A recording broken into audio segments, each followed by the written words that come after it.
Inireklamong 10 pulis sa Angono, Rizal dahil sa umunoy pangingikil at pamimilit sa isang criminology student na umamin bilang supplier ng illegal na droga. Nakunan sa CCTV noong November 10, 2025 ang pagharang ng mga pulis sa dalawang magkaangkas sa motorsiklo na sangkot umano sa illegal na droga. Makalipas sa ilang minuto, isa pang motor ang hinarang. Sakay nito ang criminology student na pinaamin umano ng mga pulis bilang supplier ng unang dalawang naaresto. Para hindi raw kasuhan, kinuha raw ng mga pulis ang gintong singsing ng estudyante.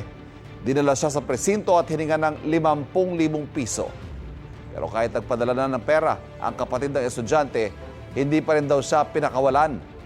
Dito nakaraang buwan lang, nakalaya siya matapos ibasura ng piskalya ang reklamo laban sa kanya. Tiniyak ng National Police Commission na hindi nila palalagpasin ang ganitong insidente. Sinusubukan pa namin kunan ng pahayag ang mga inaakusahang pulis. Pinipilit po nila ako na ako raw po yung nagbibigay ng droga. Habang tinatanggi ko po yung paratang nila, paulit-ulit po nila akong tinasaktan.